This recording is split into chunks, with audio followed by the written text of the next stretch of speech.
மீண்டும் ஒரு விஷயம் உங்கள் யாவரையும் ஆண்டவராக இயேசுவின் நாமத்தினாலே வாழ்த்தி வரவேற்கிறேன். சங்கீதம் 119:68. கர்த்தர் நல்லவரும் நன்மை செய்கிறவருமாய் இருக்கிறார். நம்மை உண்டாக்கின தெய்வம், நாம் ஆராதித்து கொண்டிருக்கிறவர், நம்மளுடைய வாழ்க்கையின் எல்லா பகுதிகளிலும் என் கூடவே இருந்து என்னை நடத்துகிற தெய்வத்தை குறித்து ஒரு அறிவு இல்லாமல் என்னால் அந்த பூமியில் நல்ல வாழ்க்கை வாழ முடியாது. அதனால தான் அவரை அறிகிற அறிவினாலே உங்களுக்கு கிருபையும் சமாதானமும் பெருகும்.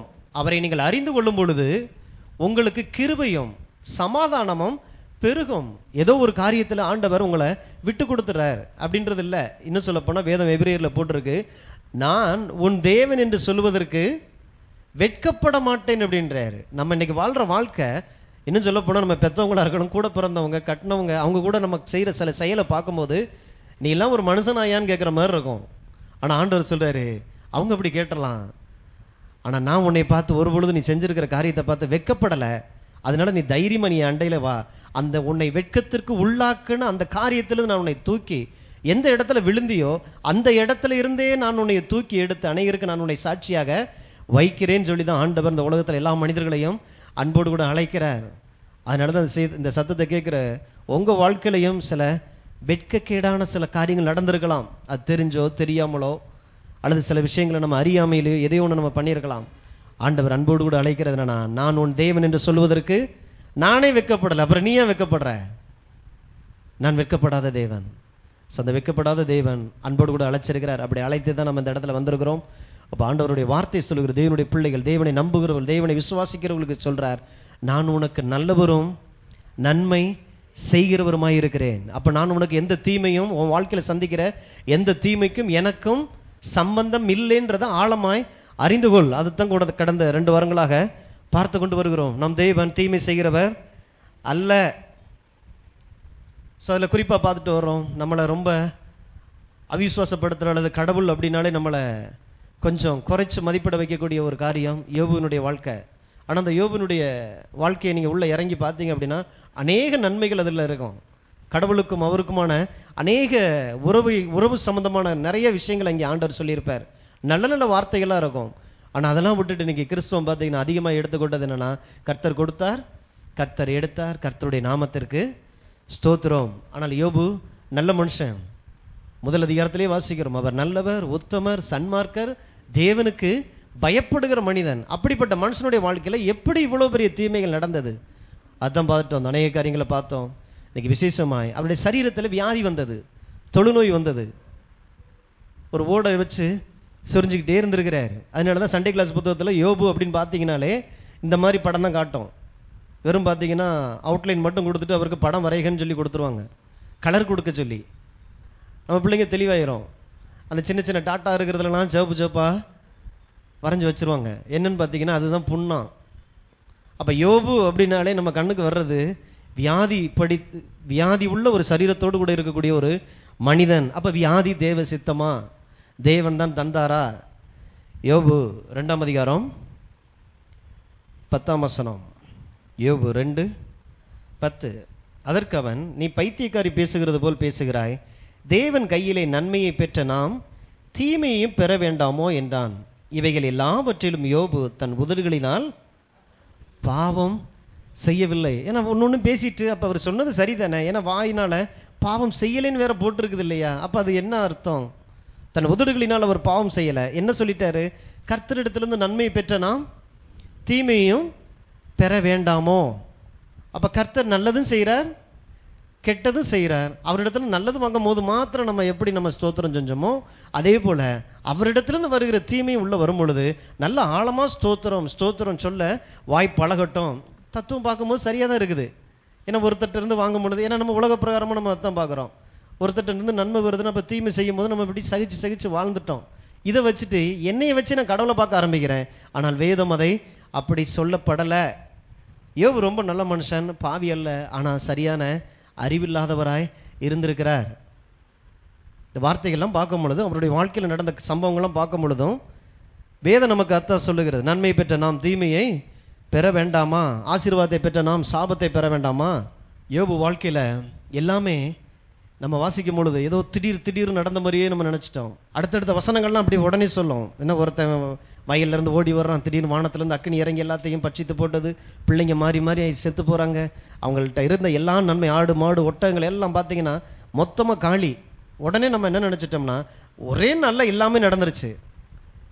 இப்படிப்பட்ட சரியான ஒரு தேவன், ரொம்ப நல்ல மனுஷன், விசுவாசி, ஆனா தேவனை குறித்ததான சரியான ஒரு அறிவு இல்லாதனால இவர் என்ன பண்ணியிருப்பார்? வீட்டுக்குள்ள பிள்ளைங்கள்ட்ட பாவம் செஞ்சிடாத, பாவம் செஞ்சா கடவுள் உன்னைய அடிப்பார். இன்னைக்கு நம்ம வீடுகள் என்ன பேசிட்டு இருக்கிறோம்? ஜாக்கிரதை, நான் சொல்லிக்கிட்டே இருக்கிறேன், கேட்க மாட்டேங்கிற, ஏதோ ஒரு அடி ஒழுக போகுது. இல்ல, நம்மளை போல தானே அவர் இருந்திருக்கிறார். காரணம் என்ன? சரியான ஒரு தெய்வத்தை குறித்து சரியான ஒரு அறிவில்லாததனுடைய விளைவு முழு குடும்பத்தையும் அங்கே பாதித்தது. அப்ப யோபு கர்த்தர் நன்மையும் செய்வார் தீமையும் செய்வார் அப்படிங்கிறத உள்ளத்துக்குள்ள வச்சிருக்கிறார். பாருங்க, கர்த்தர் நம்மளை தண்டித்து தான் திருத்துவார்னு சொல்லி இந்த உலக தகப்பன் போல நம்ம கடவுளை நம்ம பார்த்துக்கிட்டு இருக்கிறோம். ஆனா ஏற்கனவே நம்ம பார்த்தோம், தேவன் ஒருவரையும் தண்டிக்கிறவர் அல்ல, அடிக்கிறவர் அல்ல, ஆக்சிடென்ட் அனுப்புறவர் அல்ல, வியாதியை கொடுத்து அல்லது கடனை கொடுத்து தொழில நஷ்டத்தை கொடுத்து தன் அண்டையில வர வைக்கிற தெய்வம் அல்ல. அவர் அப்படி செய்வாரானால் அவர் ரொம்ப தரக்குறைவான ஆள். ஏன்னா நானே என் பிள்ளைக்கு அப்படி செய்ய மாட்டேன். அப்ப என்னைய விட அவர் ஒன்றும் தரம் குறைஞ்சு போயிருதில்ல. தெய்வத்தை குறித்து சரியான ஒரு அறிவு வேணும். பாருங்க, சிலர் துணிகரமா பேசிடுறாங்க. இந்த தேவன் பொல்லாதவர் போலவே காட்டிட்டு கடைசியில் முடிக்க வேண்டியது அவர் நல்லவரா இருக்கிறனால தான் உன்னை தண்டிக்கிறான்றது. பாவியாகி நீயே உன் பிள்ளைக்கு நன்மையான ஈவுகளை கொடுக்க அறிந்திருக்கும் போது, அறிவு இருக்கும் போது, பரலோக பிதா தம்மிடத்தில் வேண்டிக் கொள்ளுகிறவர்களுக்கு நன்மையான ஈவுகளை கொடுப்பது அதிக நிச்சயம் அல்லவா? உன் பிள்ளைக்கு பசிக்குதுன்னா அப்பத்தை தானே கொடுக்குற. அரிசி வாங்குறதுக்கு காசே இல்லாட்டாலும் ரேஸ் அரிசியை வாங்கினாலும் அதில் கருப்பரிசி பிறக்கி, அதில் கல்லை பிறக்கி, நல்ல 1க்கு 5 தடவை கழுவி அந்த வாடையெல்லாம் போக வச்சு, நம்மால முடிஞ்ச நன்மையை நம்மளால செய்ய முடியுதுன்னா அவரால் முடிஞ்ச நன்மை எவ்வளவு செய்வார்? அந்த தெய்வத்தை தானா என் வாழ்க்கையில் நடக்கிற ஏதோ ஒரு சூழ்நிலை. அப்ப இதுதானே, அதுக்கு தான் சபை. என் வாழ்க்கையில் இதெல்லாம் நடந்துகிட்டு இருக்குது, அப்ப இதுக்கெல்லாம் யார் காரணம்? கடவுள் வல்லவர், நான் அவரைத்தானே நம்புறேன், அப்புறம் ஏன் என் வாழ்க்கையில் இதெல்லாம் நடக்குது? கேள்விகள் எல்லாருக்குள்ளே இருக்குது. அதை விலக்கி கொடுக்கறதுக்கு தான் ஆண்டவர் சபையை வச்சிருக்கிறார். அதுக்கு தான் அபிஷேகம் பண்ணப்பட்ட ஊழியர்கள். அதனால ஊழியர்களுக்கு ஒரு பொறுப்பு இருக்குது. எனக்கு தோணுது, நான் ஃபீல் பண்றதெல்லாம் பேசிட முடியாது. சத்தியத்தை என்ன சொல்லுதோ அதை சத்தியத்தை அறிவிக்கிறதுக்கு தான் தேவன் சத்திய ஆவியானவரை நமக்காக தந்து இருக்கிறார். இப்ப வேதம் சொல்லுது, யோபு இதெல்லாம் பேசிட்டார். பேசினதுக்கு அப்புறம் இவை எல்லாவற்றிலும் அவர் என்ன செய்யலையா? பாவம் செய்யலையா? என்ன சொல்ல வர்றாரு அப்ப? அதுல கர்த்தரிடத்திலிருந்து நன்மை பெற்ற நாம் தீமையும் பெற வேண்டாமோ அப்படின்னு சொன்னது. இப்படி பேசினதுக்கு அப்புறம் அவர் பாவம் செய்யவில்லை என்று வேதம் போட்டிருக்கு. அப்ப அந்த வேதத்தின் அடிப்படையில் நீங்கள் அதை புரிந்து கொண்டீங்கன்னா, தன் வாழ்க்கையில் நடக்கிற எல்லா தீமைக்கும் அறிவில்லாம கர்த்தர் தான் கொடுத்திருப்பாருன்னு சொல்லி வாங்கி வச்சுக்கிட்டாரே ஒழிய கடவுளை எதிர்த்து நின்று பேசல. கடவுளுக்கு விரோதமாய் கடவுள் மேல கோபப்பட்டு, ஆண்டவரே நீங்க ஏன் இதை தந்தீங்க, நீங்க தானே இதை கொடுத்தீங்கன்னு சொல்லி ஆண்டவர்கிட்ட சண்டை போட்டு பேசல. அந்த பாவத்தை தான் செய்யல. அதுக்கப்புறம் பார்த்தீங்கன்னா ஏறக்குறைய பார்த்தீங்கன்னா 74 இடத்துல போட்டிருக்குது.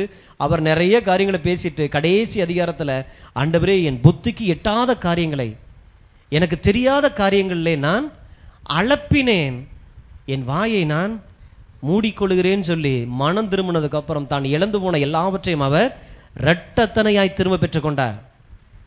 இதை வாசிக்க நம்ம தவறிட்டோம். வாசிச்சிருங்களேன், யோபு கடைசி அதிகாரம். ஆரம்பத்தில் அவர் நிறைய வார்த்தைகள் பேசியிருக்கிறார். அதோடு அநேகர் பைபிளை மூடிடுறாங்க. யோபு 42ஆம் அதிகாரம் 1வது வசனத்திலிருந்து, அப்பொழுது யோபு கர்த்தருக்கு பிரதியுத்தரமாக, தேவரீர் சகலத்தையும் செய்ய வல்லவர், நீர் செய்ய நினைத்தது தடைபடாது என்று அறிந்திருக்கிறேன். அறிவில்லாமல் ஆலோசனையை மறைக்கிற இவன் யார்? ஆகையால் நான் எனக்கு தெரியாததையும் என் புத்திக்கு எட்டாததையும் நான் அறியாததையும் அலப்பினேன் என்கிறான். அப்ப அவர் அளப்பல் அநேருக்கு இன்னைக்கு பார்த்தீங்கன்னா தங்க வார்த்தையை எடுத்துட்டாங்க. என்னது? கர்த்தர் கொடுத்தார், கர்த்தர் எடுத்தார், கர்த்தருடைய நாமத்திற்கு ஸ்தோத்திரம் சொன்னதை, ஆண்டவரே நான் தெரியாம அதுக்கு நான் ஸ்தோத்திரம் சொல்லிட்டேன், நான் அழைப்பிட்டேன் அப்படின்னு சொல்லி கடைசி அதிகாரத்தில் மனம் திரும்புறார். கர்த்தரிடத்திலிருந்து நன்மை பெற்ற நாம் தீமையும் பெற வேண்டாமோன்னு சொல்லி நான் அன்னைக்கு அழைப்பி பேசினதுக்காக நான் மனம் வருந்துற, ஆண்டவரே நீர் எவ்வளவு நல்லவராக இருந்திருக்கிறீர், என் வாழ்க்கையில நீ நன்மை மாத்திரம்தான் செய்தவராக இருந்திருக்கிறீர், சத்துரு என் வாழ்க்கையில் இருந்த எல்லாம் நீர் தந்த எல்லா நன்மைகளும் திருடி இருக்கிறான், என் கண்கள் இப்பயாவது எனக்கு திறந்ததே, ஆண்டவரே உமக்கு முன்பாக நான் பேச துணியிலேன்னு சொல்லி தன் வாயை மூடிக்கொள்ளக்கூடிய அளவுக்கு அவர் இங்க பேசுறாரு. இதைத்தான் நம்ம ஒரு முடிவு கொண்டு வந்துட்டு, கடவுள் தான் எல்லாவற்றையும் செய்தார், கடவுள் தான் தீமையை தந்தார், கடவுள் தான் வியாதியை தர்றார். வாரத்தில் 4 நாள் நல்லா இருந்தோம்னா 3 நாள் நம்ம அழுது வடியணும். ஏன்னா இது கடவுளுக்கு கொடுக்கறது. ஏன்னா 4 நாள் நம்ம அழுதோம்ல, சிரிச்சோம்ல, அதனால என்ன ஆகுது, அடுத்த தடவை சிரிக்கும் பொழுதே பயம் வந்துடுது. ஏன்? பார்த்து சிரி பார்த்து சிரின்றாங்க. அடுத்து அழுக போற. அழுக ஒரு காலம் உண்டு, நகைக்க ஒரு காலம் உண்டு. ஏன்னா போட்டிருக்கு இல்லையா காலம் உண்டுன்னு. எனக்கு எந்த காலம் நீங்க சூஸ் பண்ணிக்கங்க. அழுக வேண்டிய காலத்தை சூஸ் பண்ணீங்களா, சூஸ் பண்ணிக்கங்க. அழுகிறதுக்கு உங்களுக்கு ஒரு கால டைம் இருக்குது. என் வாழ்நாளெல்லாம் நான் மகிழ்ந்து களி கூறும்படி தேவன் நித்திய மகிழ்ச்சியை என் சிரசின் மீது வைத்திருக்கிறார். நித்திய மகிழ்ச்சி உங்கள் சிரசின் மீது தங்கும். சிலுவைக்கு பின்னால இன்னைக்கு நம்ம வாழ்ந்துட்டு இருக்கிறோம். யோபை பிடிச்சு தொங்கிட்டு இருக்க கூடாது. அவர் சொல்லிட்டார், அவர் சொல்லிட்டார். இன்னைக்கு அநேகருக்கு இயேசுவை காட்டிலும் யோபு தான் நல்லா தெரியுது. பார்ப்போம் பரலோகத்தில் போகும்போது நிறைய பேர் இயேசுவை தேடி போறாங்களோ இல்லையோ, யோபு ஐயாவை தான் போய் கட்டிப்பிடிக்க போற மாதிரி இருக்கும். கர்த்தர் நல்லவன், நமக்கு தன்னை அவர் வெளிப்படுத்துகிறவராக இருக்கிறார். இவை எல்லாவற்றிலும் யோபு பாவம் செய்யவில்லை. கடவுளிடம் ஏன் இப்படி என் வாழ்க்கையில் நடந்தது அப்படின்னு சொல்லி கடவுளிடம் அவர் போய் குறைவுபடல. எபேசியர் 1:17 நம்முடைய கர்த்தராகிய இயேசு கிறிஸ்துவின் தேவனும் மகிமையின் பிதாவுமானவர் தம்மை நீங்கள் அறிந்து கொள்வதற்கான ஞானத்தையும் தெளிவையும் அளிக்கிற ஆவியை உங்களுக்கு தந்திரள வேண்டும் என்று நான் ஜெபிக்கிறேன். தெய்வத்தை குறித்த சரியான ஒரு தெளிவு. இன்னைக்கு அநேகர் பார்த்தீங்கன்னா இன்னைக்கு அப்படியே உற்சாகத்தில் அப்படியே பேசுவாங்க, நாளைக்கே பார்த்தீங்கன்னா இதே சம்பவத்தை குறித்து வேற மாதிரி பேசுவாங்க. தெளிவில்லாமே இருக்கிறது. பல வருட விசுவாசிகள் இருக்கலாம், ஆனால் வேதத்தை குறித்தும் சத்தியத்தை குறித்து சரியா தெளிவில்லை. அப்படின்னா இதே கடவுளை குறித்து இன்னைக்கு ஆகா ஓஹோன்னு சொல்றவங்க, அதே ஆண்டவர் தான் தீமை நடக்கும் போது ஏன் கடவுள் எனக்கு இப்படி கொடுத்துட்டார், ஆண்டவர் தானே எனக்கு இதெல்லாம் தந்திருக்கிறார், அப்படி ஒரு மாதிரி கடவுளுடைய அந்த ஜெபக்குறைவு, வேதத்தை வாசிக்கிறதுல குறைவு எல்லாமே உண்டாயிரும். காரணம் என்னன்னு பார்த்தீங்கன்னா தெளிவில்லாம. அதுக்கு தான் ஆண்டவர்கிட்ட ஜெபிக்கிறது. ஆண்டவரே தெளிவான ஆவி எனக்கு தாங்க, ஞானமுள்ள ஆவி எனக்கு தாங்க. என்ன நடந்துகிட்டு இருக்கு என்னை குறித்து, என்னை சுற்றி, என் வாழ்க்கையில், என் பிஸ்னஸில், என் பிள்ளைங்க வாழ்க்கையில், என் எதிர்காலம் எப்படி இருக்க போகுது, எல்லாவற்றை குறித்து தேவன் உங்களுக்கு பேசுகிறவராக இருக்கிறார். அப்ப யோபு கர்த்தர் தந்த தீமைக்கு ஸ்தோத்திரம் ஸ்தோத்திரம் தான் சொல்றாரு ஒழிய அவர் இங்க கோவப்படல. அந்த பாவத்தை தான் பண்ணலையே ஒழிய, ஆனா வந்தது தேவனிடத்தில் இருந்துதா பிசாசின் இடத்துல இருந்துதான்ற தெளிவு இல்லாதனால வந்தது எல்லாமே கடவுள்கிட்ட இருந்தா வந்துச்சு. எதுக்கும் வாங்கி வச்சுக்கிறோம், நல்லது சொல்லிடுவோம்.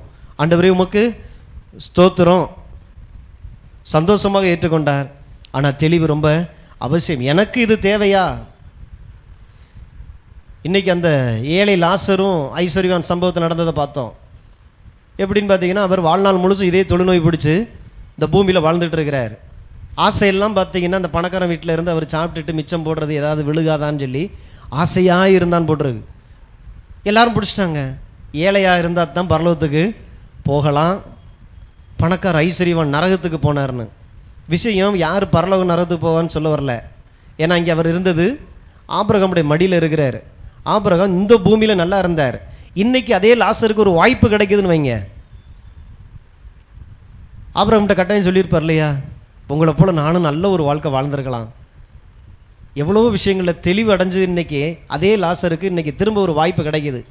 ஓகே, அவரே திரும்ப போய் பிறந்து திரும்ப எனக்காக வாழுன்னு சொல்லி ஒரு கற்பனையாக நம்ம நினச்சி பார்ப்போம். ஆண்டவரே அனுப்புகிறார். ஓகே, நம்ம தான் இந்த ஏழை லாசர்னு வச்சுக்கிறோமே, நம்மளை தான் இப்போ ஆண்டவர் அனுப்பிட்டார். வந்தாச்சு, என்ன செய்ய போகிறோம்? முதல்ல ஒரு ஓடை கண்டுபிடிக்கணும். உட்காந்து சொரிஞ்சுக்கிட்டு யாராவது ஏதாவது தந்துட மாட்டாங்களா, எங்களை வறுமை கோட்டுக்கு கீழே சேர்த்துக்கிற மாட்டாங்களா, இது கிடைச்சிடாதா, இன்னைக்கு 5 ரூபா கிடைச்சிடாதா, 10 ரூபா தான் கிடைச்சிடாதான்னு சொல்லி யாராவது போடுறத வாங்கக்கூடிய ஒரு லாசருவாவா திரும்ப வந்திருப்பாரு. இப்போ எப்படி வந்திருப்பாரு? அன்னைக்கு என்னைய இவ்வளவு அசிங்கப்படுத்தி அந்த 10க்கும் 5க்கும் என்னை அலைய விட்டான அவனை விட அதிகமாய். ஏன்னா நம்ம பரலோகத்திலிருந்து நான் வந்திருக்கிறேன், பார்த்துட்டு வந்திருக்கிறேன். இந்த தேவன் யாரு, நான் எப்படிலாம் வாழலாம்னு சொல்லி அவர் ஆசையாக இருந்தார். அந்த ஆசைகளை எல்லாவற்றையும் இப்போ சுமந்து நான் அந்த பூமிக்குள்ள வந்திருக்கிறேன். இப்போ அதே ஐஸ்வர்யமான இந்த பூமியில் இருக்கிறான். அவனை விட பல மடங்காக அந்த தெய்வத்தை காட்டக்கூடிய அளவில் அவன் இவன்கிட்ட நிற்கக்கூடிய அளவுக்கு ஒரு வாழ்க்கை வாழ்ந்துட மாட்டார். அப்போ நமக்கு அந்த ஒரு ஆசை வர வேணாமா? நல்ல வேளை நான் அந்த லாசர் இல்லைன்னு சொல்றது இல்லை, அந்த லாசருவே நீ தான்ப்பான்றாரு. பரலோகத்திலிருந்து இன்னைக்கு நான் உன்னையத்தான் அனுப்பியிருக்கிறேன், மனம் திரும்பு. உன் மேலே இருக்கக்கூடிய உனக்குள்ள இருக்கக்கூடிய ஆசை என்னவா இருக்குது? 5க்கும் 10க்கும் இல்லை, தெய்வத்தை குறித்த ஒரு ஆசை இருக்குதா? தேவனுடைய வார்த்தையை குறித்த ஒரு ஆசை. தேவனுக்காக இந்த பூமியில் பெரியதொரு தரமான ஒரு வாழ்க்கை வாழணும். எனக்கு கொடுக்கப்பட்ட வாழ்க்கை இந்த பூமியில் இருக்கிற வரைக்கும் தான் ஒரே ஒரு வாழ்க்கை, கிறிஸ்துவுக்காக தேவ ராஜ்யத்தை கட்டுவதற்காக ஒரு வைராக்கியத்தோடு கூட தேவனுக்காக பெரிய காரியங்கள். நல்ல தேவன் ஒருவர் இருக்கிறார், என்னைய பாருன்னு சொல்லணும். நான் ஆபிரகாமின் தேவன், ஈசாக்கின் தேவன், யாக்கோபின் தேவன் சொல்லிட்டு அடுத்து உங்க பேரை போடணும். வர்ற சந்ததிகள்லாம் தெரிந்து கொள்ளக்கூடிய அளவுக்கு அந்த சாட்சியான ஒரு வாழ்க்கை இருக்கணும். எல்லா ரீதியிலும், ஆவி, ஆத்மா, சரீரம், ஞானம், புத்தி, அறிவு, செழிப்பு, சுகத்திலையும் தேவனை இந்த பூமியில வெளிப்படுத்துவதற்காக தான் தேவன் நம்மளை ஆசீர்வதிக்கிறார், ஞானத்தை தர்றார், புத்தியை தர்றார். ஏழை லாசர்னு சொல்றது இல்லை. இன்னொரு வாய்ப்பு கிடைச்சிச்சுன்னா இன்னைக்கு அவர் மேலே இருந்துட்டு எவ்வளவு வருத்தப்படுவார். அது ஓமையா இருந்தாலும் உயிரோடு கூட இருந்த அப்படி ஒரு மனுஷன் கட்டாயம் இங்கே இருந்திருப்பான், எவ்வளோ வருத்தப்படுவான். ஏன்னா வாசிக்கும் பொழுதெல்லாம் ஏழை லாசர்னு சொல்லும் பொழுதெல்லாம் அவனுக்கு எப்படி இருக்கும் இல்லையா? அந்த பேரை மாத்துறதுக்கு ஒரு வாய்ப்பு ஆண்டவர் இன்னைக்கு நமக்கு கொடுக்குறாரு. என்ன சொல்ல போறீங்க? ஆபிரகாம் தேவனுடைய நண்பன் என்று எண்ணப்பட்டான், அவன் சீமானாய் இருந்தான், பேரை மாத்துங்கன்றாரு தேவனுக்காக. அப்ப கர்த்தர் நல்லவராக இருக்கிறார். தேவன் வியாதியை தருவது அல்ல. இன்னைக்கு அநேகருடைய எண்ணங்கள்ல தெளிவு வரணும். தேவன், நான் எப்படியாவது நீ இந்த பூமியில நீ சுகமாயிரு, எப்படியாவது சுகமாயிரு, அதற்கான அநேக வழிகள் ஆண்டவர் வச்சிருக்கிறார். இன்னைக்கு அர்த்தம் பார்க்க இருக்கிறோம் பாருங்க. இன்னைக்கு டாக்டர்கிட்ட போறோம், சிகிச்சை அளிக்கிறாங்க, சரீரம் சுகமாகுது. உடனே நம்ம நினைச்சிட்டோம், ஐயா நீங்க தான் எங்களுக்கு கடவுள் மாதிரி. டாக்டர் சிகிச்சை ட்ரீட்மெண்ட் தான் கொடுக்க முடியும். டாக்டர் யாருக்கும் சுகத்தை கொடுக்க முடியாது. அவர் கொடுக்கிற எத்தனையோ ட்ரீட்மெண்ட்ல மரித்து போனவர்கள் இருக்கிறாங்க. அவரே சொல்லுவார், கடவுள் தான் உன்னை சுகமாக்கினார், நான் என் வேலையைத்தான் செஞ்சேன், ட்ரீட்மெண்ட் தான் நான் தந்தேன். எல்லாருக்கும் ட்ரீட்மெண்ட் கொடுக்கலாம் டாக்டர்ஸ், மருத்துவர்களுக்காக ஆண்டவருக்கு ஸ்தோத்திரம். ஆனா யாரும் சுகத்தை கொடுக்க முடியாது. சுகம் தருகிறது தேவன் ஒருத்தர் தான், இயேசு ஒருத்தர் தான். உங்களுடைய உச்சந்தலையிலிருந்து உள்ளங்கால் வரையிலும் நீங்கள் சுகத்தோடு கூட இருப்பதை தேவன் விரும்புகிறவராக இருக்கிறார். வேதத்தில் அநேக இடங்கள்ல ஒரே ஒரு யோபை பிடிச்சு வச்சுட்டு ஆண்டவர் தான் வியாதியை தந்தான்னு சொல்றோம். ஆனா அநேக இடங்கள்ல தேவன் சுகத்தை தந்திருக்கிறார் அப்படிங்கிறத காட்டுது பாருங்க. யாத்திராகமம் 15:26. சுகம், வியாதிப்பட்டவர்கள்ட்ட போய் கேட்டு பாருங்க, அந்த சுகத்துடைய வேல்யூ என்னன்னு தெரியும். என்னிடத்துல ஒரு தொழிலதிபர், நிறைய பணம் இருக்குது, அமெரிக்கா வரைக்கும் அவர் போய் தன்னை ட்ரீட்மெண்ட்டுக்காக போயிட்டு வந்து ஒன்றுமே இல்லாத இருக்கும்போது அவருடைய கடைசி ஆசையாக சொன்னார், ஐயா எனக்காக ஜெபம் பண்ணுங்க, 2 வருஷம் மாத்திரம் எனக்கு ஆண்டவர் கூட்டி கொடுத்துட்டாருன்னா நிறைய ப்ராஜெக்ட் வச்சிருக்கிறேன், அதெல்லாத்தையும் நான் முடிச்சுட்டு நான் போயிடலாம். சுகம் எங்கே கிடைக்காது? அமெரிக்கா வரைக்கும் போயிட்டு வந்தாச்சு, பணம் நிறைய இருக்குது. சுகம் பிள்ளைகளின் அப்பம், அது தேவன் தருகிறார். யாத்திராகமம் 15:26. நீ உன் தேவனாகிய கர்த்தரின் சத்தத்துக்கு கவனமாய் கேட்டு அவர் பார்வைக்கு செம்மையானதை செய்து அவர் கட்டளைகளுக்கு செவி கொடுத்து அவருடைய நியமங்கள் யாவையும் கை கொண்டால் நான் எகிப்திற்கு வரப்பண்ணின வியாதிகளில் ஒன்றையும் உனக்கு வரப்பண்ணேன். நானே உன் பரிகாரியாகிய கர்த்தர், நானே உன் பரிகாரி, நானே உன்னுடைய டாக்டர், நான் தான் உனக்கு சுகம் அளிக்கிற தேவனாய் இருக்கிறேன், நானே உன் பரிகாரி. உனக்கு சுகம் கொடுக்க வேண்டியது என்னுடைய பொறுப்பு. முதல் வாக்குத்தத்தம். அந்த இஸ்ரேல் ஜனங்கள் அடிமைத்தனத்திலிருந்து வெளியில வந்த உடனே, ஏன்னா நம்ம பார்த்தீங்கன்னா 400 வருஷம் சரியா சாப்பிடல, சரியான ஆரோக்கியமான சூழ்நிலை இல்லை, சரியான தண்ணி இல்லை, மனநிலையும் சரியா இல்லை, அடிமைத்தனத்தில் இருந்து வந்திருக்கிறான். அவன் சரீரம் முழுசும் வியாதிப்படுவதற்கு, ஏன்னா அடுத்து வனாந்தரத்துக்குள்ள போறாங்க. முதல்ல அவனை நம்ப வைக்கிறதுக்கான வார்த்தையை சொல்றாரு, நான் தாண்டா அவன் சுகத்துக்கான தெய்வம், நீ சுகமாத்தான் இருப்ப, உன் பரிகாரியாகிய கர்த்தர். ஏன்னா நீ சுதந்திரிக்க வேண்டிய காரியம் ரொம்ப இருக்குது. காய்ச்சல்லையும் வியாதியிலையும் படுத்து படுத்து எந்திக்கக்கூடிய வாழ்க்கையை தேவன் தரல. ஒவ்வொரு நாளும் தேவன் நமக்கு பிரயோஜனமாய் ஆசீர்வாதமாய் இருப்பதற்காக கொடுத்திருக்கிறார். நான் அனுபவிக்கும்படி கொடுத்திருக்கிறார். வியாதி படுக்கையிலே கிடக்கிறதுக்காக ஆண்டவர் தரல. புதிய ஏற்பாட்டில் இயேசு எப்படிப்பட்டவராக இருக்கிறார்? அப்போஸ்தலர் 10:38 நசரேயனாகிய இயேசுவை தேவன் பரிசுத்த ஆவியினாலும் வல்லமையினாலும் அபிஷேகம் பண்ணினார். தேவன் அவருடனே கூட இருந்தபடியினாலே அவர் நன்மை செய்கிறவராயும் பிசாசின் வல்லமையில் அகப்பட்ட யாவரையும் குணமாக்குகிறவராயும் சுற்றி திரிந்தார். நன்மை செய்கிறார், பிசாசின் வல்லமையில் அகப்பட்ட யாவரையும் குணமாக்குகிறார். அப்ப வியாதி பிசாசின் இடத்திலிருந்து வருகிறதா இருக்கிறது. அதை அவர் குணமாக்குகிறவராய் சுற்றி திரிந்திருக்கிறார். அவர் பரிகாரி. புதிய ஏற்பாட்டில் இயேசு இங்கே அவர் பரிகாரத்தை எப்படி செய்து கொண்டிருக்கிறார்? தேடி தேடி போய் சுகமளிக்கிறார். அப்ப நன்மை செய்கிறவராய் யாரையும் அவர் துன்பப்படுத்தல. இதே காரியங்களை தான் அப்போஸ்தலர்களும் செஞ்சிருக்கிறாங்க, சபையும் செய்திருக்கிறது. யாக்கோபு 5 முதல் காரியத்தை பாருங்க. நீங்கள் சுகமா இருப்பதற்கு தேவன் ஏற்படுத்தியிருக்கிற வழி. யாக்கோபு 5 14 உங்களில் ஒருவன் வியாதிப்பட்டால் அவன் சபையின் மூப்பர்களை வரவழைப்பானாக. அவர்கள் கர்த்தருடைய நாமத்தினாலே அவனுக்கு எண்ணெய் பூசி அவனுக்காக ஜெபம் பண்ண கடவர்கள். அப்பொழுது விசுவாசமுள்ள ஜெபம் பிணியாளியை ரட்சிக்கும். கர்த்தர் அவனை எழுப்புவார். அவன் பாவம் செய்தவனானால் அது அவனுக்கு மன்னிக்கப்படும். டைரக்டா ஆண்டவர் மூப்பரை வரவழைக்கல. தப்புன்னு வியாதி வந்துச்சுன்னா மூப்பரை கூப்பிட்டுருப்பான்னு சொல்லல.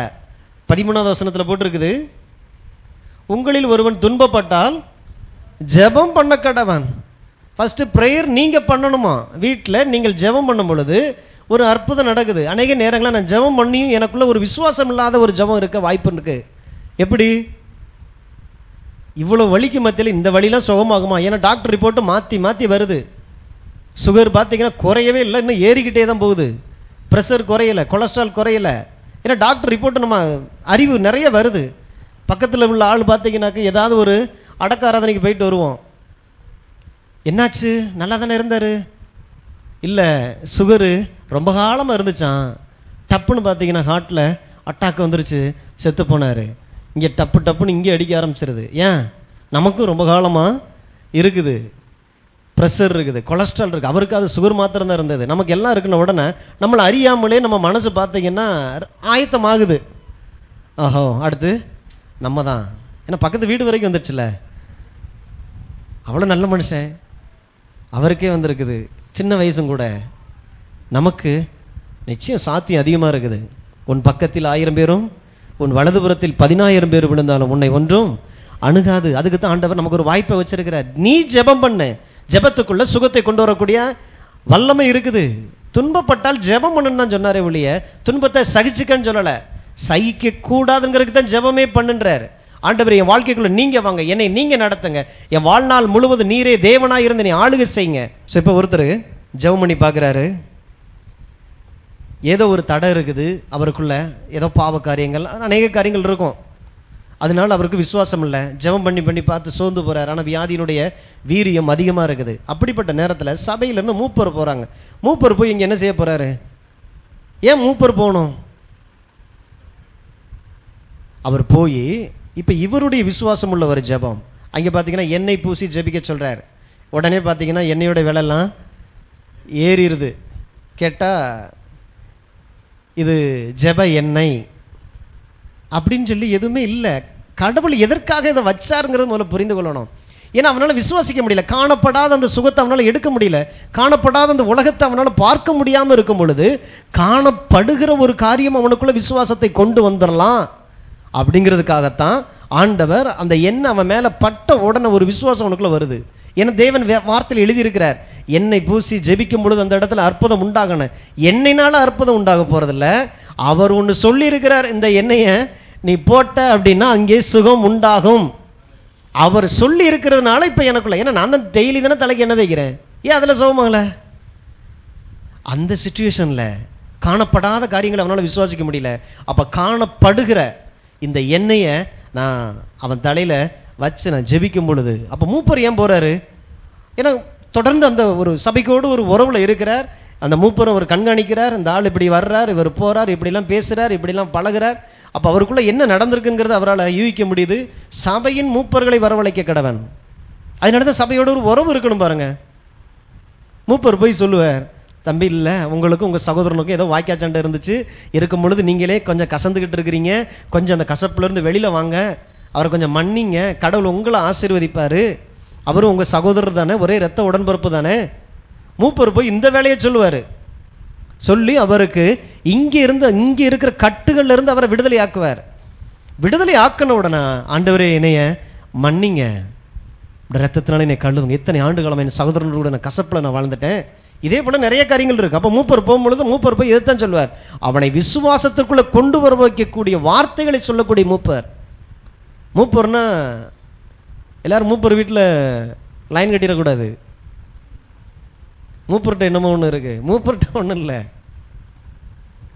வார்த்தை. உங்களை அதுல இருந்து விடுதலை ஆக்கிட்டா அடுத்து நீங்களே ஜெபம் பண்ண ஆரம்பிச்சிருவீங்க, நீங்களே சுகத்தை பெற்றுக்கொள்ள முடியும்.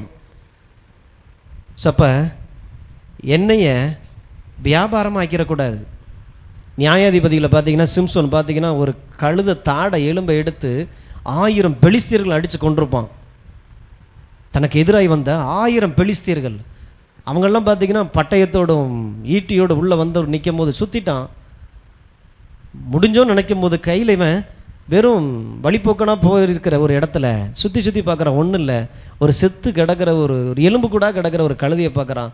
அது தாடையை பிடிச்சி எடுத்து அதை வச்சு அடித்து பார்த்தீங்கன்னா 1000 பேரை கொண்டிருக்கிறான்.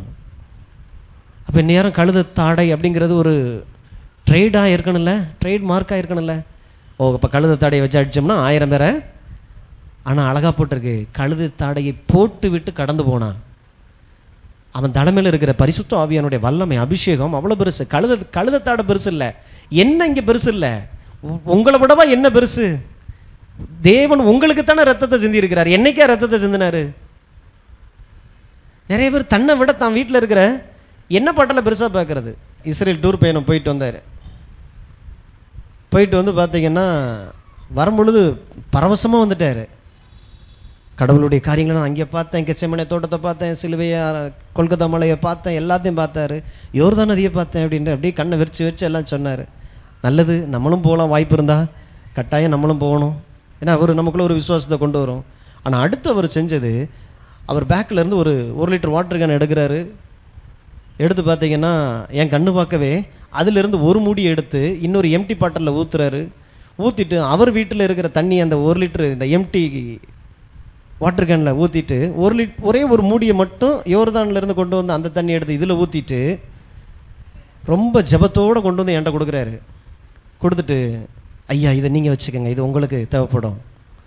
என்னாச்சு அப்படின்னு, ஒரு மூடி அந்த தண்ணி இப்போ எல்லா தண்ணியும் யோர்தான் தண்ணியாக மாற்றிருச்சு. சரி, நல்லது. அடுத்து எதுக்கு இது? இயேசு ஞானசானம் எடுத்தது. இந்த அறிவு இருக்குது, ஒரு மூடி எல்லாவற்றையும் சுத்தப்படுத்துகிறோம். இங்கே நம்ம தூத்துக்குடி கார்பரேஷன் வாட்டரையே யோர்தான் தண்ணியாக மாற்றிருங்கிற அறிவுலாம் இருக்குது. இயேசுடைய சிந்தப்பட்ட ஒரு சொட்டு ரத்தம் மாசந்தோறும் நான் அதை அனுசரிக்கிறேன். அந்த ஒரு சொட்டு ரத்தம் என் சரீரத்தில் இருக்கிற எல்லா ரத்தத்தையும் அவருடைய ரத்தமாய் மாற்றிருங்கிறத ஏன் விசுவாசிக்க முடியல? கர்த்தர் அவ்வளவு நல்லவராக இருக்கிறார். அறிவு எங்கேயோ போகுது பாருங்க. அப்புறம் சொல்கிறேன், இல்லையா எனக்கு இது தேவையில்லை, என்னை பாவியை பார்த்த மாதிரி பார்க்குறாரு. நான் எவ்வளோ நல்ல காரியம் கொடுத்துட்ருக்கேன், நீங்கள் வேணான்றீங்க. இல்லைங்க, வேற யாருக்காவது, நான் இப்போ நல்லா இருக்கிறேன், வேற யாருக்காவது தேவையோடு இருக்கும், நீங்கள் உங்களுக்கு, ஏன்னா நம்ம அவரை புண்படுத்த வேண்டாம், வேற யாருக்காவது கொடுத்துருங்க. வார்த்தையை பார்க்கலாம், எனக்குள்ள இருக்கிற பரிசுத்த ஆவியானவரை பார்க்கலாம், என் மேலே இருக்கிற ரத்தத்தை பார்க்கலாம், எதுவும் எனக்கு பெரிய காரியம் அல்ல. சுகம் பிள்ளைகளின் அப்பமாக இருக்கிறது, அனுதினமும் எனக்கு தந்துக்கிட்டே இருக்கிறார் தேவனுடைய வார்த்தையின் மூலமாக. இப்போ 16வது வசனத்தில் போட்டிருக்குது, யாக்கோபு 5:16, நீங்கள் சொஸ்தமடையும்படிக்கு உங்கள் குற்றங்களை ஒருவருக்கொருவர் அறிக்கையிட்டு ஒருவருக்காக ஒருவர் ஜெபம் பண்ணுங்கள், நீதிமான் செய்யும் ஊக்கமான வேண்டுதல் மிகவும். குற்றங்கள் இருந்தால் அவர் சொல்லும் பொழுது அதை அக்செப்ட் பண்ணுங்க. இருந்திருக்கலாம், ஆமாம் ஆண்டவரே என்னை மன்னிங்க, ஒப்புரவாகிறேன், அறிக்கையிட்டு. அதான் 1 யோவான் 1 போட்டிருக்கு இல்லையா, நம் பாவங்களை நாம் அறிக்கையிட்டு கடவுள்கிட்ட நம்மளை சப்மிட் பண்ணும் பொழுது ஆண்டவர் எல்லா அக்கிரமங்களையும், எல்லா குற்றங்களையும், எல்லா பாவங்களையும் சுத்திகரிப்பதற்கு அவர் உண்மையும் நீதியும் உள்ள தேவனாக இருக்கிறார். அப்ப பாவம் தான் வியாதியை உள்ள கொண்டு வருது. பாவம் சரி செய்யப்படும் போது வியாதி சரி செய்யப்படுது. இங்க சொல்றார் ஊக்கமாய் ஜெபம் பண்ணுன்றார். ஏன் ஊக்கமா ஜெபம் பண்ண? கட்டாயம் நீ சுகமா தான் இருந்து ஆகணும். சுகம் வர்ற வரைக்கும் ஜெபத்தை நிப்பாட்டிராத. அப்ப ஜெபிக்க சொல்றவரே சொல்றாரு ஊக்கமாய் ஜெபம் பண்ணுன்னா என்ன அர்த்தம்னா, எனக்கு நிச்சயமாய் சுகம் உண்டு. டாக்டர் கைவிட்டு இருக்கலாம், என் சூழ்நிலை கைவிடலாம், என் உணர்ச்சிகள் என்னைய வேற மாதிரி என்னைய தப்பான காரியங்களை எனக்குள்ள வெளிப்படுத்தலாம். நிச்சயமாகவே இந்த தேவனிடத்துல சுகம் உண்டுன்னு சொல்லிதான் என்னை ஜெபிக்க வர சொல்றார். ஊக்கமாய் பண்ணும் ஜெபம் மிகவும் பலனுள்ளதா இருக்கிறது. ரெண்டாவது, ஃபர்ஸ்ட் எண்ணெயை பூச சொல்லிட்டாரு. ரெண்டாவது அப்போஸ்தலர் 19ஆம் அதிகாரம். எல்லாம் எதுக்கு பேசுறோம் அப்படின்னா, உங்க கையில் இருக்கிற அந்த வார்த்தையை நான் இவ்வளவு நாள் பார்க்காம இருந்திருந்திருக்கலாம். ஆனா இன்னைக்கு நம்ம அதை கோர்வையா பார்க்கும் பொழுது நமக்குள்ள ஒரு தைரியம் வரும். என்ன ஆனாலும் நான் சுகமா தான் இருந்தாகணும். இன்னும் சொல்ல போனா ஆண்டவர் எப்படியாவது நீ சுகமா இரு, நீ சுகமா இருந்தா சரி, என்னைய பூசிக்கிறியா பூசிக்க. அடுத்து அப்போஸ்தலர் 19:12 பவுலினுடைய சரீரத்திலிருந்து உருமால்களையும் கச்சைகளையும் கொண்டு வந்து வியாதிக்காரர் மேல் போட வியாதிகள் அவர்களை விட்டு நீங்கி போயின, பொல்லாத ஆவிகளும் அவர்களை விட்டு புறப்பட்டன. இப்ப தூரத்தில் இருக்கிற ஒருத்தர் அவரிடத்துல ஊழியக்காரர் வர முடியல. இப்ப என்ன பண்றாங்க அப்படின்னா, பவுலினுடைய கர்ச்சீப் அல்லது உருமால் இன்னைக்கு ஓகே கைக்குட்டையை கொண்டு வந்து அவர் கொண்டு வந்து போடுறாங்க. போட்ட உடனே வியாதிகள் சுகமாகுது. அடுத்து வியாபாரம் ரெடி ஆயிடுச்சு. என்னது? ஜெப கைக்குட்டை, பிரேயர் கர்ச்சீப். ஐயா கை வச்சு ஜெபம் பண்ணி கொடுத்துட்டார். எதையும் வேதம் குறையா சொல்லல. இங்க எதுக்காக இதெல்லாம் சொல்லப்பட்டதுன்னா, நீ எப்படியாவது நீ சுகமா இருந்துக்க, நீ சுகமா இரு, அதைத்தான் நான் விரும்புறேன். அப்ப இங்க சொல்ல வர்றது என்னன்னா, தூரத்தில் இருக்கக்கூடிய ஒரு ஊழியக்கார பக்கத்துல போக முடியல. பவுலினுடைய கச்சை கைக்குட்டை பட்டா இங்க சுகம் உண்டானது. தவறான நோக்கத்துக்காக இது எழுதப்படல. எல்லாரும் கட்சிப்பை பார்க்கணும், எல்லாரும் ஐயாவுடைய ஏதாவது உருமால்கள் சால்வையை கொண்டு வந்து போட்டுறோம்னு சொல்லி இல்லை. அப்படியாவது சுகமாயிரு.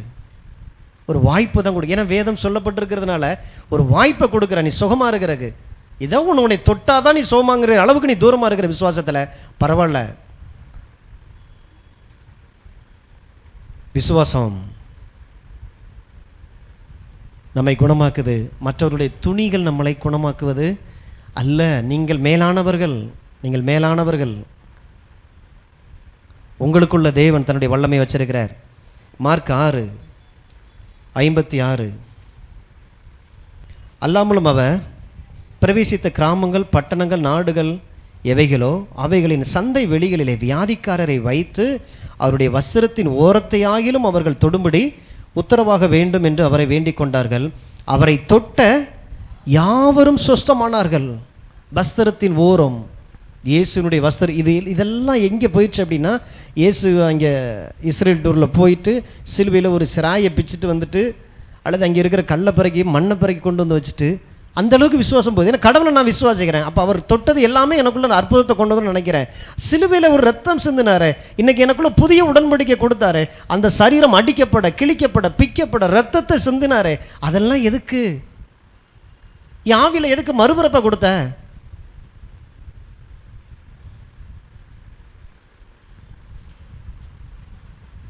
வெறுமனை உலகத்தில் இருக்கிற அடையாளங்களை நான் தேடிட்டு தெரியறதுக்கு இல்லை. எனக்குள்ள ஒரு விசுவாசம் வரணும்.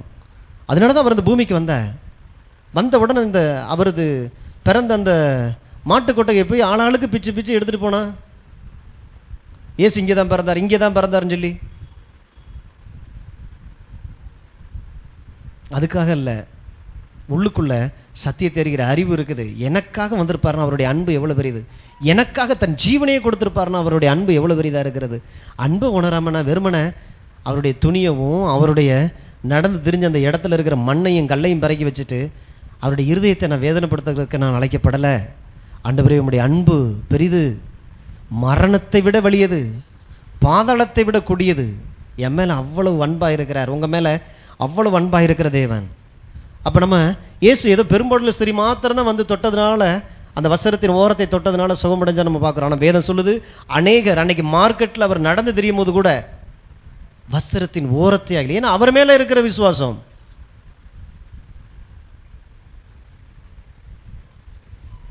இயேசு மாம்சத்தில் வெளிப்பட்ட தேவனாக இருக்கிறார். எப்படியாவது சுகமாய் இருந்தா ஆண்டவன் நம்மள்ட்ட, என் ட்ரெஸ்ஸத்துடன் தொட்டா நீ சுகமா நம்புறியா, தொட்டுட்டு போ, என்னையை ஊத்துனா நீ நல்லா இருப்பேன்னு நினைக்கிற, பரவாயில்ல, நீ சுகமா இருந்தா சரி.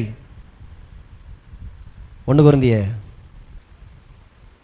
ஃபர்ஸ்ட் கைக்குட்ட வருது, ஃபர்ஸ்ட் என்ன வருது, 2வது கைக்குட்ட வருது, 3வது வஸ்திரத்தின் ஓரம் வருது, 4வது 1 கொரிந்தியர் 11:29.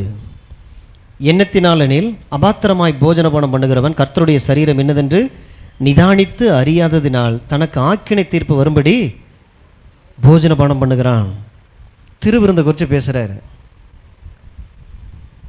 திருவிருந்தினுடைய நோக்கம் உங்களை கொண்டு போய் பரலோகத்தில் சேர்க்கிறது அல்ல. இன்னைக்கு நிறைய பேர் அதை தப்பாக புரிஞ்சிருக்கிறாங்க. நம்ம மோட்சத்துக்கு போயிடலாம், இதை எடுத்தால் தான் மோட்சத்துக்கு நம்ம போக முடியும்னு. இன்னும் சிலர் பார்த்தீங்கன்னா நாம பாவியாக இருக்கிறோம், அதனால இதை தொற்றக்கூடாதுன்னு நினைக்கிறாங்க. ஆனால் அது கொடுக்கப்பட்டதுக்கான நோக்கம் வேற.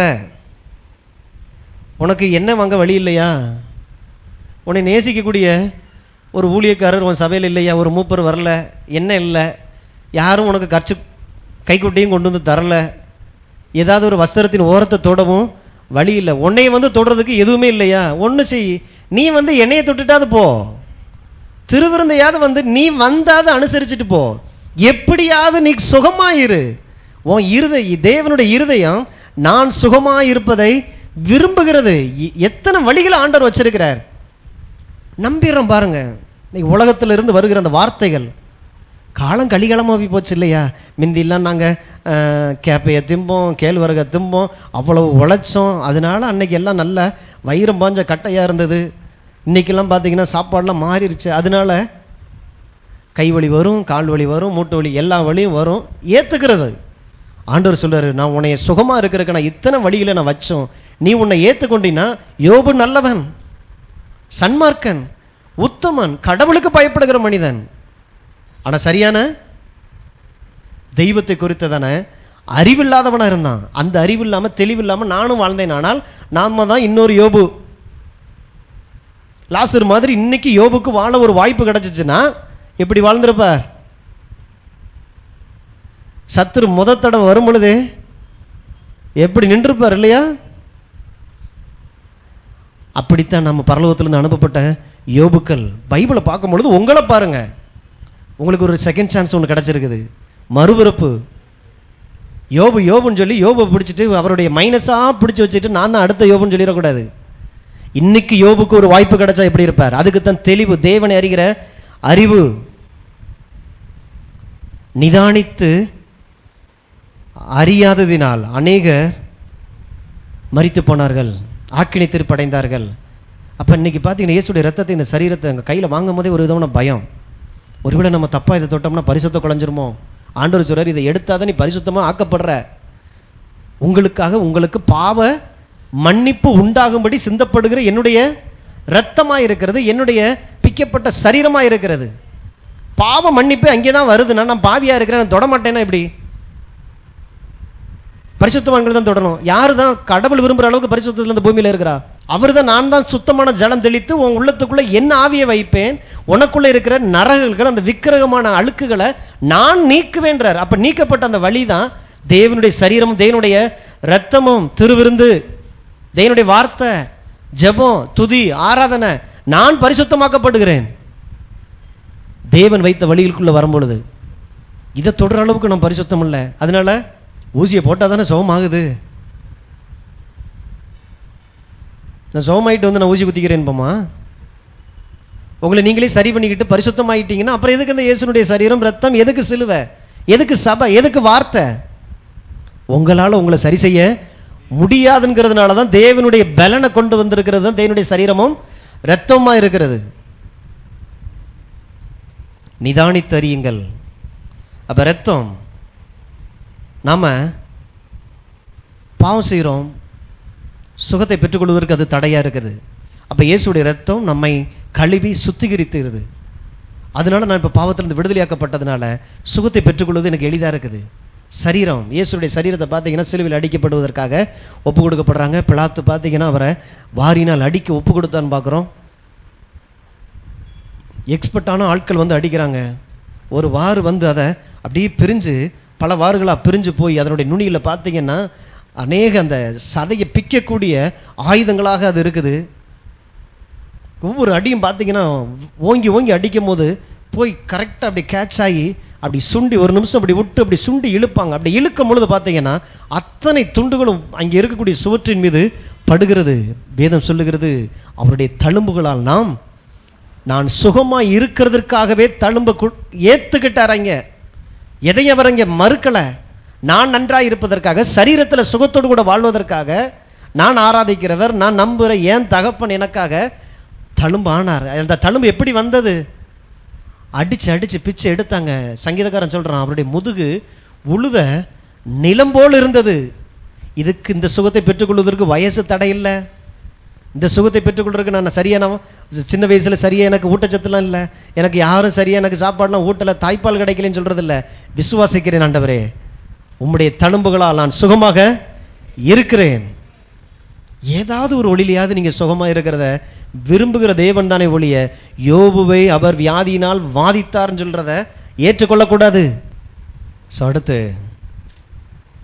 பாவத்தை நீக்க, தடையை நீக்க எனக்காக சிந்தப்பட்ட அந்த ரத்தம் யோவான் 6 போட்டிருக்குது, என் மாம்சத்தை புசித்து என் ரத்தத்தை பானம் பண்ணுகிறவனுக்கு நித்திய ஜீவன் உண்டு. அந்த ஜீவனுக்குள்ள வியாதி இருக்காது. எந்த வைரஸோ எந்த பாக்டீரியாவும் அந்த ஜீவனுக்கு முன்பாக நிற்க முடியாது. அப்படிப்பட்ட ஜீவனை நான் உனக்கு தர்றேன், சுகமாயிரு. என் மாம்சத்தை எடுத்துக்க, என் ரத்தத்தை பானம் பண்ணு. அதனால திருவிருந்தெல்லாம் மிஸ் பண்ணாதீங்க. இதெல்லாம் தினந்தோறும் செய்யப்பட வேண்டிய காரியம். நமக்கு வாய்ப்பு இல்லாதனால மாசத்துல ஒரு தடவையாவது நம்ம செய்கிறோம். அடுத்து மார்க் 16 சுகம் எப்படி உண்டாகுது? 17 விசுவாசிக்கிறவர்கள் நடக்கும் அடையாளங்கள் அவன, என் நாமத்தினாலே பிசாசுகளை துரத்துவார்கள், நவமான பாசைகளை பேசுவார்கள், சர்ப்பங்களை எடுப்பார்கள், சாவுக்கு எதுவான யாதொன்றை கொடுத்தாலும் அது அவர்களை சேதப்படுத்தாது, வியாதியஸ்தர் மேல் கைகளை வைப்பார்கள், அப்பொழுது அவர்கள் சுஸ்தமாவார்கள். எத்தனை வழிகளை வச்சிருக்கிறார் நான் சுகமாக இருப்பது. இது தேவனுடைய இருதயத்தை, தேவனுடைய ஆசை. நான் எப்படி இருக்கணும்னு சொல்லி என்னை உண்டாக்கின தேவன் என்னை பார்க்கிறார். நான் நன்றாக இருப்பதை அவர் விரும்புகிற தேவனா இருக்கிறார். சுகத்தோடு கூட இருப்பதற்கு உனக்கு என்னதான் பிடிக்குதா வச்சுக்க. எண்ணெயை தொட்டாது விசுவாசமாகி சுகமாயிரு. ஏதாவது ஒரு துணி வந்து விழுந்துராதான்னு சொல்லி யோசிக்கிறியா? பரவாயில்ல, அப்படியாவது சுகமாயிரு. அல்லது யாராவது ஐயாவுடைய ட்ரெஸ்ஸை தொட்டாவது நான் சொஸ்தமாயிருவேன், பரவாயில்ல ஆயிக்க. பெஸ்டான வழி திருவிருந்த தர்றாரு. இங்கே இது வந்து பார்த்தீங்கன்னா யாராவது ஒருத்தங்க புறஜாதிகளுக்கு, ஆண்டவர் அறியாத ஜனங்களுக்கு சுகத்தை கொண்டு போகிறதுக்கு கைகளை வைக்கிறோம்.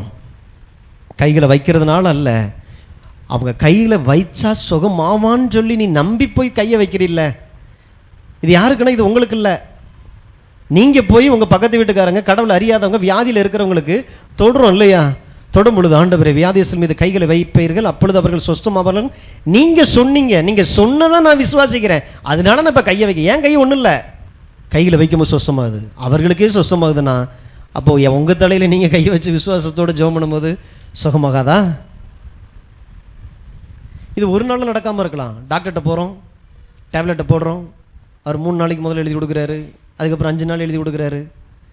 சாப்பிட சாப்பிட அனுதினமும் அவர் சொல்றதை நான் கேட்டு அதன்படி நான் என் லைஃப் ஸ்டைலை மாற்ற சுகம் கொஞ்சம் கொஞ்சமா உள்ள வருது இல்லையா? எப்படியோ நீ சுகமாயிரு. முதல் தடவை கையை வச்ச போது அந்த கண் குருடனுக்கு கண்ணு திறக்கப்படலை, மங்களா தெரிஞ்சிச்சு. ஏசு 2வது தடவையும் கையை வைக்கிறார் இல்லையா?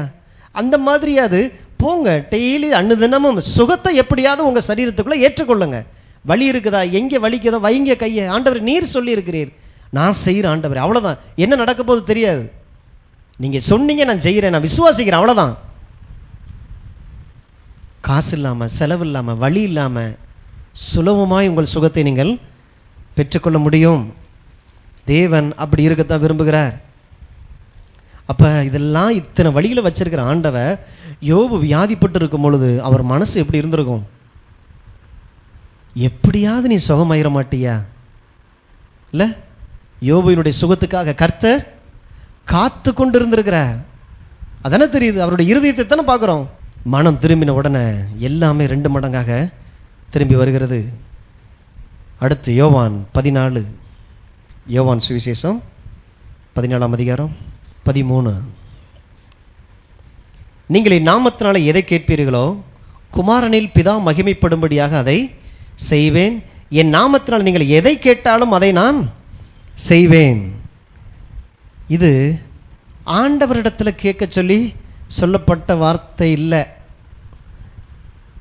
என் நாமத்தினால நீங்கள் கேளுங்கள் அப்படின்னா என்ன அர்த்தம்னா, உன்னுடைய சுகத்தை, உன்னுடைய ஐஸ்வர்யத்தை, உன் சமாதானத்தை, நிம்மதியை சத்துரு பிடுங்கி வச்சிருக்கிறான். என் பேரை சொல்லி அதை டிமாண்ட் பண்ணி எடுத்துக்கன்றதைத்தான் சொல்றாரு. என் பேரை சொல்லி அவனுக்கு புரியும். இயேசுவின் நாமத்தினால பிசாசை என் மீது இருக்கிற உன்னுடைய அசுத்த கரத்தை எடுன்னு டிமாண்ட் பண்ண சொல்றாரு. ஜெபம் இதுவும் ஒரு ஜெபம் தான். டிமாண்ட் பண்ணு, என் பேரை சொல்லி பாரு, இங்க ஒன்று நடக்கும். கெஞ்சிற ஆண்டவரே மன்றாட. எத்தனை கெஞ்சல், எத்தனை மன்றாடல், எத்தனை கண்ணீர். அப்படிலாம் செஞ்சா எனக்கு வரும்னா எதுக்கு இயேசு இவ்வளோத்தையும் செஞ்சு இதெல்லாம் எழுதி வச்சிருக்கணும்? என் நாமத்தில் நீங்கள் எதை கேட்பீர்களோ, அப்படின்னா உங்ககிட்ட இருந்து எதையோ உன்னை எடுத்துட்டு போயிருக்கிறான். போனதை இயேசுவின் நாமத்தில் சொல்றேன், என் குடும்பத்தின் மீது இருக்கிறவருடைய அசுத்த கரம் எடுக்கப்படுவதாக. என் பிள்ளைகள் மேல, என் தொழில் மேல, என்னுடைய வியாபாரத்தின் மேல இயேசுவின் நாமத்தினால என்னிடத்திலிருந்து எடுத்து போட்ட எல்லா பணத்தின் மீது இருக்கிற பிசாசினுடைய கரங்கள் ஒடிக்கப்பட்டு போவதாக டிமாண்ட் பண்றேன். எதை கேட்டாலும் நீங்கள் அதை பெற்றுக்கொள்வீர்கள். அதை செய்யும் பொழுது என்ன ஆகுதுன்னா, பிதா அதிலே மகிமைப்படுகிறார். எத்தனை வழிகள் ஆண்டவர் வச்சிருக்கிறார். அப்ப பிசாசே, என்னுடைய சரீரத்திலிருந்து உன் கரத்தை எடு, டிமாண்ட் பண்ணணும். எல்லாரும் சொல்லுவோம், பிசாசே என்னுடைய சரீரத்தின் மீது உனக்கு எந்த அதிகாரம் இல்லை. இயேசுவின் நாமத்தில் சொல்றேன், உன்னுடைய அசுத்த கரத்தை எடு. என் குடும்பத்தின் மீது, என் தொழில் மீது, என் பிள்ளைகள் மீது, எங்கள் ஊழியத்தின் மீது இருக்கிறவருடைய அசுத்த கரம் இயேசுவின் நாமத்தினாலே எடுக்கப்படுவதாக. வாயை திறந்து பேசுங்க. நீங்கள் எப்படியாவது நீங்கள் சுகமாக இருக்கணும். எத்தனை வழிகள் ஆண்டவர் வச்சிருக்கிறார். அவர் எவ்வளவு நல்ல தேவனாக இருக்கிறார். அடுத்த கடைசியா சங்கீதம் 107 20வது வசனம். அவர் தமது வசனத்தை அனுப்பி அவர்களை குணமாக்கி அவர்களை அழிவுக்கு தப்புவிக்கிறார். வசனத்தை அனுப்பி அவர்களை குணமாக்கி. வசனம் அனுப்பப்படுகிறதுடைய நோக்கம் இதுதான். இருக்கிறதுலே பெஸ்டான வழி. பரவாயில்ல, உன்னால முடியலையா, எத்தனையோ வழி இருக்குது. அதனால நீ ஏதாவது ஒரு வழியில போய் உட்காந்துடாத, பெஸ்டான வழிக்கு வா. அதைத்தான் நான் விரும்புறேன். எது? தமது வசனத்தை அனுப்பி அவர்களை குணமாக்குகிற தேவனாய் இருக்கிறார். அப்ப வார்த்தை புறப்பட்டு வரும் பொழுதே அந்த பகுதியில் இருக்கிற உங்களுக்கு இருக்கிற எல்லா தீமைகள், எல்லா விதமான பொல்லாப்புகளிலிருந்து உங்களை விடுதலை ஆக்கக்கூடிய வல்லமையோடு கூட தான் வார்த்தையே புறப்பட்டு வருகிறது. ஒரு டேப்லெட் எடுக்கிறோம்னா டேப்லெட்டுக்குள்ள என்ன இருக்குன்னு தெரியல, ஆனா என் காய்ச்சலை சுகமாக்கக்கூடிய வல்லமை அதுக்குள்ள இருக்குங்கிறத நான் நம்புறேன். இல்லையா?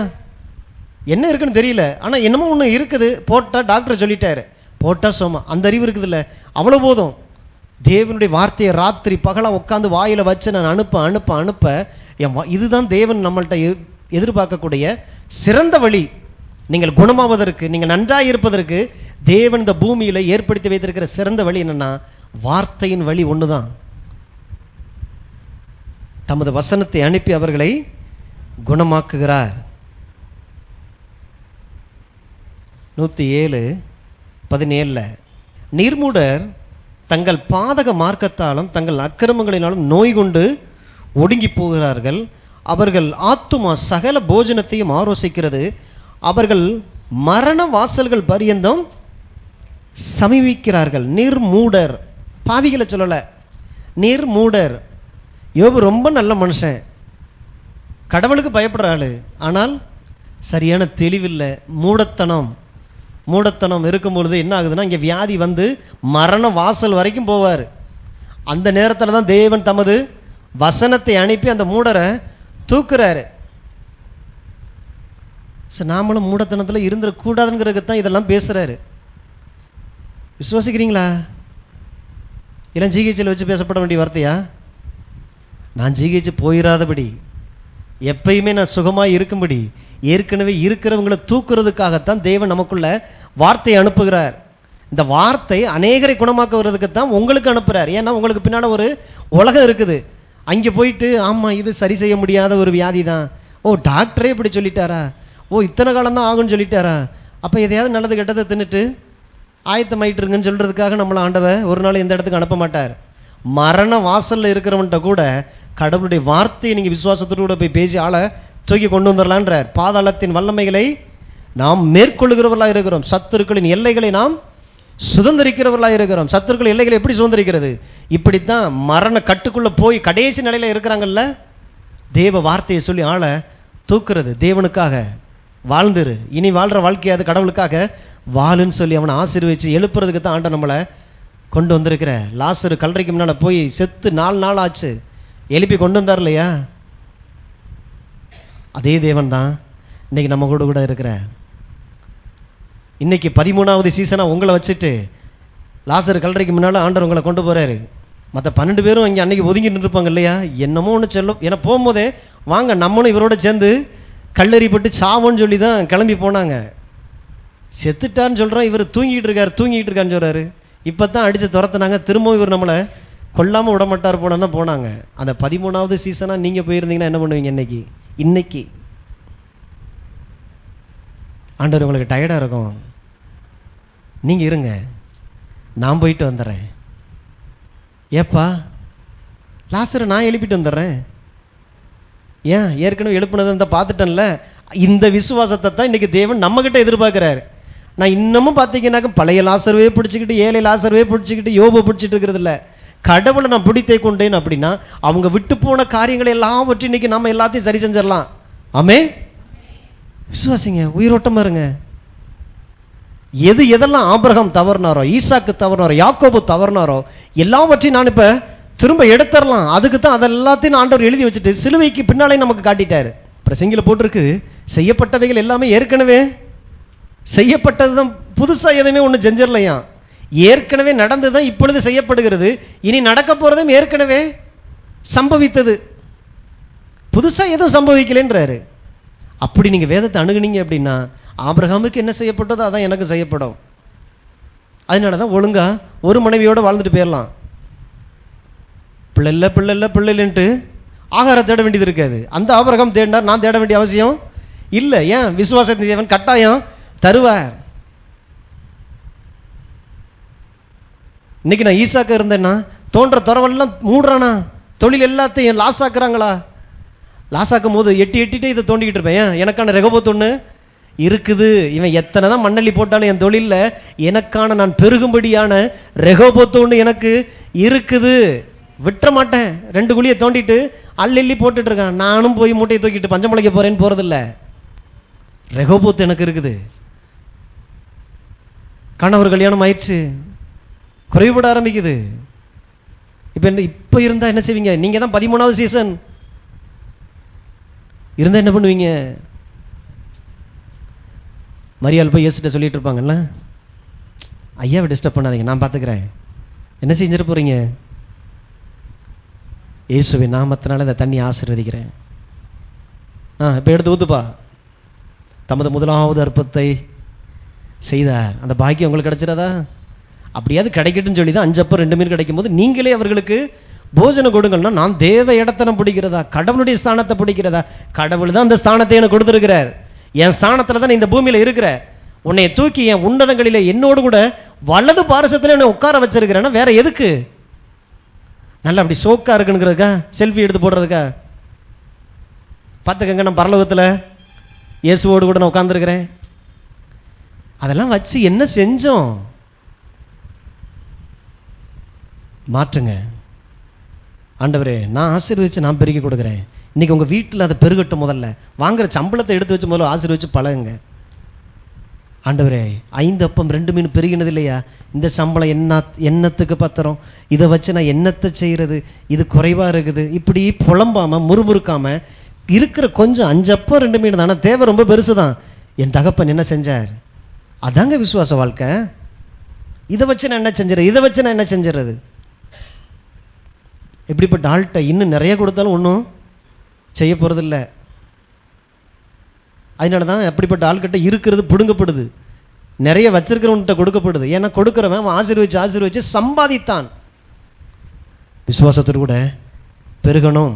நீதிமொழிகள் 4:20, என் மகனே என் வார்த்தைகளை கவனி, என் வசனங்களுக்கு உன் செவியை சாய், அவைகள் உன் கண்களை விட்டு பிரியாதிருப்பதாக, அவைகளை உன் இருதயத்துக்குள்ளே காத்துக்கொள், அவைகளை கண்டுபிடிக்கிறவர்களுக்கு அவைகள் ஜீவனும் அவர்கள் உடலுக்கெல்லாம் ஆரோக்கியம். தேவனுடைய வார்த்தை உங்க உடம்புக்கான மருந்து. இதை விட பெஸ்டான வழி இந்த உலகத்திலே இல்லை. வீட்டில் வியாதி படுக்கையில் இருக்கிற அத்தனை பேர், எத்தனையோ பேர் பார்த்தீங்கன்னா இந்த தேவனுடைய வார்த்தையை தியானிச்சு சுகமானவங்க இருக்கிறாங்க. தேவ வார்த்தை உங்கள் சரீரத்துக்கு தேவையான சுகத்தை மருந்தாகவே இன்னைக்கு அனுப்பப்பட்டிருக்கிறது. ஏசாயா 55:10, மாரியும் உறைந்த மழை வானத்திலிருந்து இறங்கி அவ்விடத்துக்கு திரும்பாமல் பூமியை நனைத்து அதில் முளை கிளம்பி விளையும்படி செய்து விதைக்கிறவனுக்கு விதையும் புசிக்கிறவனுக்கு ஆகாரத்தையும் கொடுக்கிறது எப்படியோ, அப்படியே என் வாயிலிருந்து புறப்படும் வசனமும் இருக்கும். அது வெறுமையா என்னிடத்திற்கு திரும்பாமல் அது நான் விரும்புகிறதை செய்து நான் அதை அனுப்பின காரியம் ஆகும்படி வாய்க்கும். வசனம் தன் வேலையை செய்யாம விடாது. அப்ப இந்த வசனத்தை நான் எதற்காக நான் அனுப்பியிருக்கிறேன்? உன் சரீரத்தில் சுகத்தை கொண்டு வருவதற்காகத்தான் நான் அனுப்பியிருக்கிறேன் ஒழிய உன்னைய வியாதிக்குள்ள நடத்தல. உன்னை நான் சிற்றிக்கல, வியாதியை தந்து நான் துன்பத்தை கண்டு நான் ரசிக்கிற தேவன் அல்ல. எப்படியாவது நீ சுகமாயிரு. இந்த பூமியில தேவன் ஒருவர் இருக்கிறாங்கிறதுக்காகவாது நீடித்த ஆயுளோடு கூட வாழு. எத்தனை வாக்கு தத்தங்கள் இல்ல. முதிர் வயதிலும் கனிதந்து பசுமையும் புஷ்டிமாய் இருப்பாய் அப்படின்னா என்ன அர்த்தம்? மோசே 120 வயசுல மலை மேல ஏறி போய் அவன் கண் இருளடைவில்லை, அவன் பலன் குன்றவில்லை. வயசாயிடுச்சு இல்லையா, வயசாயிடுச்சு இல்லையான்னு எப்பயே பேசுறது? 35 வயசுலேயே பேசுற வேண்டியது. இப்ப வயசாயிடுச்சு இல்லையா, 40 வயசுக்கு மேல வந்துச்சுனாக்க ஃபுல் செக்அப் பண்ணிக்கங்கன்னு உடனே ஆயத்தமாயிடுறாங்க மனசளவில். 40 வயசு ஆயிடுச்சு, அப்ப ஏதாவது ஒன்று வந்துடும், அதனால எதுக்கும் போய் செக்அப் பண்ணி வச்சுக்கிறோம். 120 வயதுல ஒரு வாலிபன் இருந்தார். அவர் பேர் மோசே. வயதான வாலிபர். அந்த இடத்தை தாண்டி நம்ம போகணும். அதுக்கு தான் மோசேக்கு அத்தனை வயசுல அவ்வளவு பலனை கொடுத்தார். இன்னைக்கு புதிய உடன்படிக்கை இயேசுடைய ரத்தம் சரீரத்தில் நான் பங்கடைகிறேன். கடவுள் சொன்ன எல்லாத்தையும் செஞ்சு முடிச்சுட்டு எல்லாம் முடிந்தது அப்படின்னு பிள்ளைகளை நிற்க வச்சு ஆசீர்வதிச்சுட்டு ஓகே பாய் பாய்ன்னு சொல்லிட்டு போகக்கூடிய ஒரு வாழ்க்கைக்கு தான் ஆண்டவர் நம்மளை அழைச்சிருக்கிறார். ஆமென். விசுவாசிக்கிறீங்களா? கரங்களை தட்டி நம்ம ஆண்டவருக்கு நாம் மகிமைப்படுத்துவோம். தேவனே, சாவை விரும்புகிறவன் செத்து போகாமல் இருக்கும்படி நீர் விரும்புகிறீர். தேவன் கிருபை பாராட்டுகிறாராம். சாக விரும்புகிறவன் சாகாமல் இருக்க அவர் விரும்புகிறார். அப்படிப்பட்டவனுக்கு ஆண்டவர் தன்னுடைய நன்மையை அனுப்புகிறார்.